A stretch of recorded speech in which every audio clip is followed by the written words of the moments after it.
Today we are going to learn how these things called variables work and how they can make programming, especially on the robot, just go by so much faster. Let's just go ahead and start into it. So remember, if I do something here, I want you to pause and then you go off into your own robot simulator and you repeat the things that I've done. I'm going to start right here on the Canvas page, and I'm going to open up a couple things just so I can get to where I'm supposed to go. The very first thing that I'm going to do is open up this resource in a new tab. So I will right click on it, and it's the one called Robot Links. I'll go ahead and have that open, and then I'll have the program template. I'll right click that and have that open in a new tab as well. And that's all I'm going to have open in new tabs for right now. So let's go and look at a couple things. So let's look at the Robot Links resource. And remember, this is just a bunch of links to different things that we can use. So let's go ahead and have the top two links open. That is our robot simulator, number 1. And then number 2 is our output commands. We won't spend a lot of time in output commands. We've already seen it. Just going to have it open in case I need it. Okay. And then in our other resource, we're just going to have that open because this is what we copy and paste this program template every time I start a new program in the simulator. Okay, so let's go ahead and start here. Let us copy all the red stuff right here. So remember, I've highlighted it, and now I'm going to go Control-C. And I'm going to pop that into the simulator. So here's our simulator. There is the example code from the simulator. I'm just going to hit Control-A. That selects everything. Then I'll hit backspace on my keyboard. And all of the example code is gone. And I will now use Control-V and pop open my template. All right. So you remember this one keeps the shebang at the top. It turns on all of our systems and commands, so I don't have to worry about doing that. And then we have, the last time that we worked on this, we just went down here and we started on part 4 on our own. Well, today we're going to learn about variables, which is actually the part 3 of the program, so it's going to be really kind of cool here. Before we do that, let's go and take a look at our output commands because we're going to be using a couple today. We will be using move tank and we will also be using sound because I'm thinking what I want to get our robot to do is kind of start in a corner, drive to the middle, play a little song and do a little dance and maybe say something. So should be pretty quick, should be pretty fun. In this, you'll get to learn how to use variables. Also, you'll get to see how to make some music, actually, right? How we can use variables to make music on our robots. So if you're a person that likes making music, today is going to be right up your alley. All right, cool. Let's start in on that, sorry. So you should have already read about making variables before you started this assignment. So just as a reminder, a variable is basically like a little shortcut to something. I will type in a word, and that will be called the variable name, and I'll put one equal sign, and then after the equal sign, I will say have a command or have a message or have a number or have a measurement. That means that word I typed before the equal sign is basically going to be the same as the thing on the right. So let's just start off with an example of this. So normally, when I want my robot to move around, I go down here into the part 4 of my program and I type in move tank, and then we have to give it the arguments, output B, colon, and don't type what I'm typing right now. This is just for an example. I'll tell you when to type, okay? And then we'll go output underscore C, and then dot on for rotations, and then I put in my last set of arguments, which might be something like the left wheel goes 50% power, the right wheel also goes 50% power, and then it moves forward for 3 rotations. And if I were to click run, you could see my robot drives forward for 3 rotations. We've done that before. I'm going to hit reset, but that is a lot to type every time I want my robot to move. And I'll turn on long window here. So we're going to learn a quick way around that, and that's going to be using a variable. Before we get into that, though, let's set up a robot up here. Let's go right here. Let's do an X of 300 and a Y of 300, and go ahead and click on Move. So our robot kind of starts down here in this corner. So yeah, basically what we're going to want to do is get our robot to kind of start down here, move kind of towards the middle, play a little song, do a little dance. All right. So we have not used variables before. So let me go ahead and show you how we could take this big long command like right here and turn it into something much simpler to use. So I'm going to just delete that for right now. Okay. I am going to go up here into part 3. This is where I create variables. So right now we'll create them. A little bit later on, we will use them. And just like I said in that document, I like to name my variables after what they're supposed to do. So let's do this. I'm going to create a variable called drive. And remember, I can call it whatever I want. I just chose the word drive. I could have just as easily chosen Mr. Chicken Waffles, just as long as it followed those rules I talked about in the instructions to this assignment. Like, for example, has to start with a letter. It can't use a word that's already been taken, like move tank. And, those rules. So if you haven't read that, please make sure that you pause right now and read those rules that are in the beginning of this assignment. But my variable name is now going to be drive. And remember, that's something I chose. And what I do, and Python's not really too picky, you can put a space after your variable name. You can also keep it the cursor right next there. I prefer to do a space. And now I type an equal sign. So this is going to be a little bit different than a mathematical equal sign, but not really. When I have one equal sign, just like I said in the reading we were supposed to do before this, one equal sign is called an assignment. So I am saying, hey, the word drive is going to be the same as something. All right?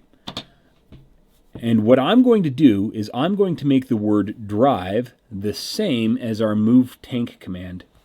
So all that stuff that I just typed out. So I'll hop into the output commands document. I will find the move tank. So I will click on move tank, and we're using on for rotations right now.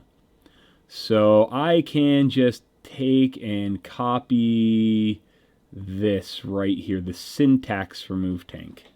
So I've highlighted that. I'm going to copy it, and I will paste it right here into drive. All right, and just like we did in the last couple assignments, I need to change some things here. Okay, like for example, the robot does not call the left motor left_motor. I'm gonna highlight all that, or just delete it, and instead I will type in with all capital letters OUTPUT_B. That is the name of the left motor for the robot, output B. And the name for the right motor is output C. So make sure you've typed in output B and output C. Remember to pause when you need to. And everything there should be capital letters.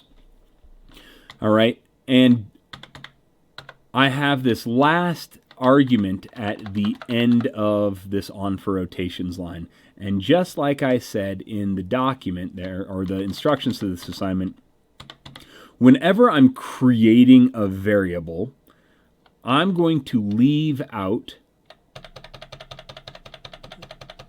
that last argument, because normally we put in a number for the left wheel speed and another number for the right wheel speed and a third number for the rotations. those numbers can change every time that I use that. So I do not want to put those in. So whenever I'm making a variable that's a shortcut to a command, I don't put in that last argument. Okay, so now let's kind of just think about what I just typed.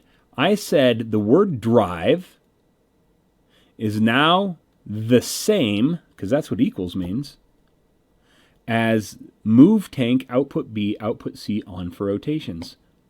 So instead of typing all of this stuff in, if I want my robot to move around, here's what I do. Let's go into part 4, the main part of our program. So we created a variable called drive. Now let's use it. So I will type in drive, D-R-I-V-E. And if you remember, I did not, when I created that variable, put in those last arguments. Okay? So I will use those arguments right here. So I will go parenthesis. And let's just say, all right, well, I want my robot to turn a little bit there. I want it to kind of turn and face to the middle.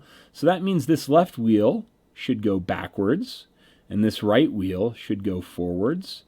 And so let's say have the left wheel go backwards. That's negative 50. So that first number, because remember, I typed drive, but I really have typed the move tank command, because drive and move tank are the same. So the left wheel will go backwards at 50% power. I'll go comma. And let's have the right wheel go forward at positive 50. And how many rotations will that take? I think that will be probably about 0.35 rotations. And again, I did not use any spaces here. I could. Python really isn't picky about spaces inside of the arguments. Python might get a little picky right here, though, if you put a space between drive and the parenthesis. So I'll leave that like that. All right, so right now, let's just see if what you have works. So make sure you've paused. Make sure that your screen looks exactly like my screen. And then when it does, click Run. There we go. You can see that word drive got my robot to move, because drive is the same as move tank. Why is that good? That means anytime I want to move, I don't have to type in all the move tank command. I can just type in the word drive. So this is a shortcut. The word drive is now a shortcut to the move tank command. How cool is that? All right, I'm going to click reset, go back in. All right, so drive. We just turned our robot a little bit. Now let's get it to actually drive forward after that turn so that it ends up kind of here in the middle. And that's probably going to be about 6 rotations, I think. So in order to get my robot to move, I am done using the move tank command. Instead, I have a shortcut to the move tank command. Can you remember what it is? All right, I hope you said drive, because that's what it is. So I'm going to type in drive. So on line 23, my robot turned a little bit to the left, and now I want it to move forward. So we'll go 50% speed on the left wheel, 50% speed on the right wheel. If both of them have the same power, it goes in a straight line forward. And let's do about, 6 rotations and see if that does the trick. So I'll click Run.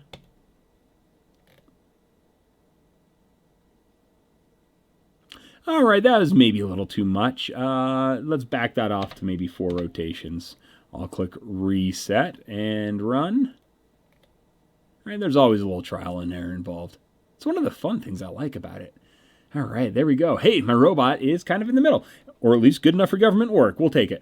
I'll hit Reset. Now, when my robot gets to the middle, I want it to play a little bit of a song.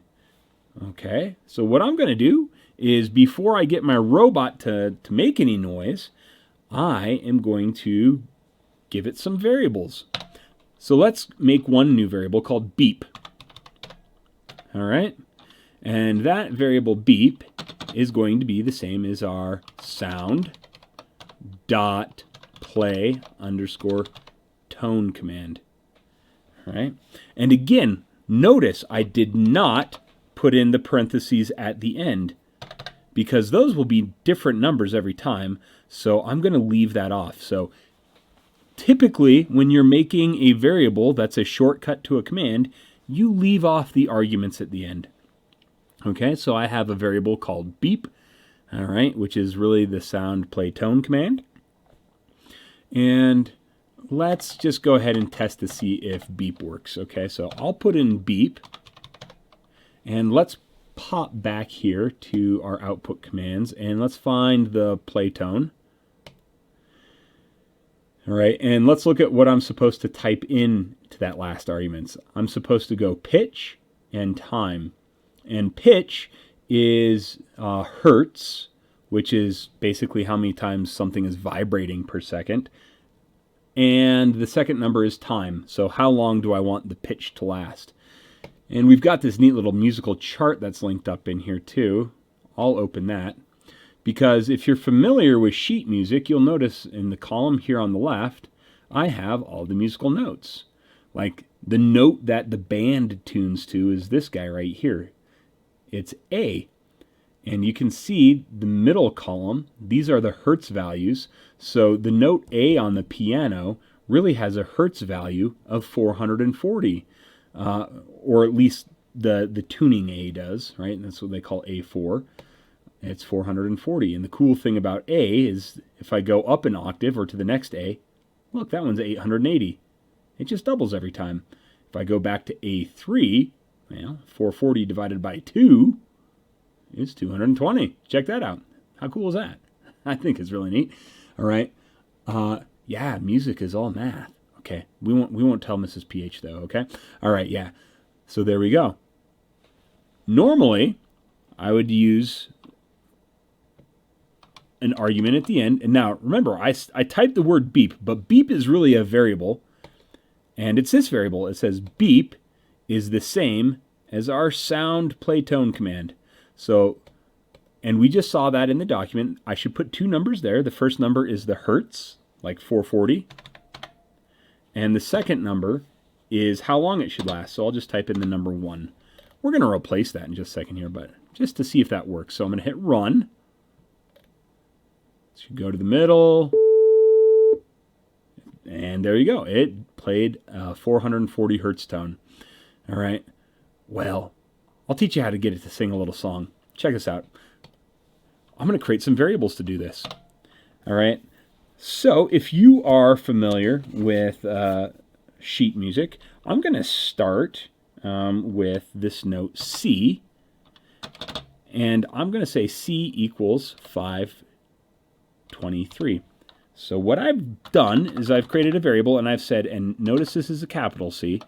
I've said, all right, hey, the letter C is now the same as 523. So whenever I type C in this program, I'm really typing the number 523. And that's going to be 523 hertz. I'm making musical notes, guys. All right, and then the next one we type in is D. And that's going to be 587. And you could just copy what I'm doing here. And then the next one I'm going to type is E. And that's going to be 660. All right. And then I'm going to make a G. And that's 784. And I'm going to make a different one. I'm going to make C1, which is going to be one full octave above that other C. And if you remember, right, to go up an octave, I just double a number. So here's my original C, so 523. If I double that, I should get 1046, 1046. And I hope some of you noticed I typed in 1046 with no comma, right? Numbers in Python do not use commas. Remember, commas separate things in a list. Okay, so let's do this. I am going to go down here and I'm going to use that knowledge to help me out now. So I'm going to replace that 440 in that very first beep. I'm going to replace that with G. So the very first note it's going to play is a G. And it's going to play that note for 0.125 seconds. Oops, 125. All right. Now let's go fast. So what I could do is I could take and I could copy that line, Control C, put it on a new line, and I want the next time it plays a note to also be that same G, but now instead of for 0.125 seconds, I want it to play for 0.375. Okay, and now I'm going to take and copy and paste that line and put it on a new line. And for the third note, I want it to play G again, but this time for 0.25 seconds. Remember, pause when you need to. That's A-okay. And then I'm going to copy this. All right. And the next note I want it to play is a D. And I'm going to pause, and we're going to make sure that we're doing something here. So when I created these variables, I chose capital letters, like capital C, capital D, capital E. And that matters. You don't have to choose capitals, but when I create a variable, like I created a variable called capital D, that means when I use that variable later on, it also has to be a capital. So if I were to make this a lowercase d, my robot wouldn't recognize that. Even though that I have a D there, when I use it, it needs to be a capital D, right? So, and let's just see if that's true. Let me hit reset and let's see if that happens. So my robot drives. Uh-oh, dun-dun-dun. It went, but then it says the name lowercase d is not defined. Anytime my robot tells me it's not defined, that means I typed something in wrong or I'm trying to use something I haven't created. And I have not created a variable called lowercase d. I have, I'm going to delete that, created one called uppercase d. So I'm going to make sure that I've used uppercase d. So I'll reset my robot, bring it back, and now let's, well, you know what? Let's finish out the song. So we've got G, G, G, D, and the next one, let's copy this line here, is going to be E. And, oh, that D, I made that for the wrong amount of time. That D should be for 0.125 seconds.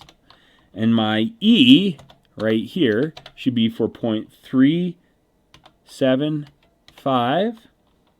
Okay, and then I'm going to copy this line. And I'm going to paste it. And then after this E, I'm going to have a C. And that C plays for 0.5 seconds. And then I'm going to copy this line. I'm going to paste it. And then I go up an octave to C1. Up the octave. All right. Oh, I'll spare you guys for my cookies and cream impression. All right. And then it should not be for 0.5 seconds, but 0.25. All right.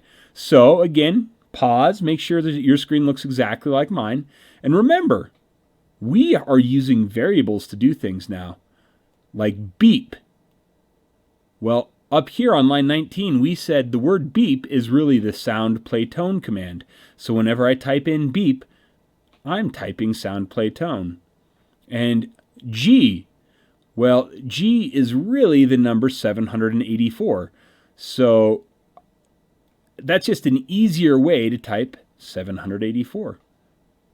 Okay, so let's see if all this stuff works. I'm going to hit run. It goes up here. Here we go. Fun little song there. Dun dun dun dun dun dun. All right, yeah.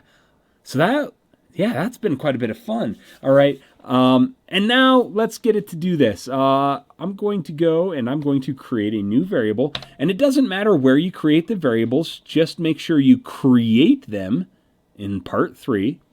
So, and you can create them in whatever order you want. Let's do this. I'm going to make a new variable called talk. And I'm going to write equals. And that's going to be a shortcut to the speak command, which is sound.speak. And again, I did not put those parentheses at the end. I will use that later. So whenever I want my robot to say something, I don't type in sound.speak. Now I type in talk. All right, so let's go over here. And on this line, I'll type in talk, T-A-L-K.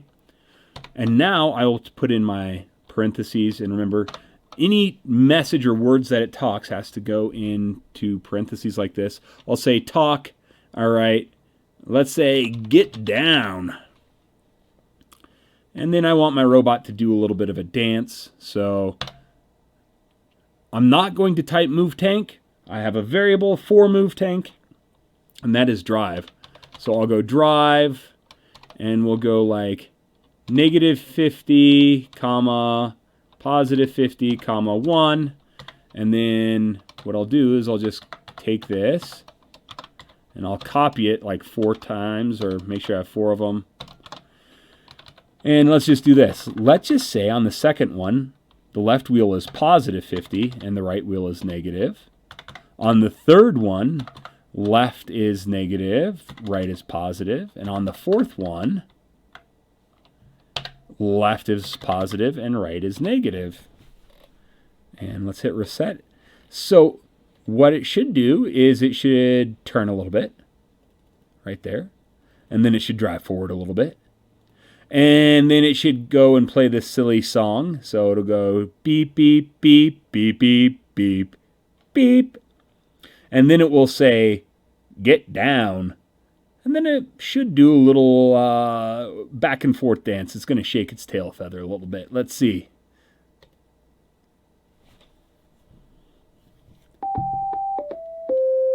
Get down.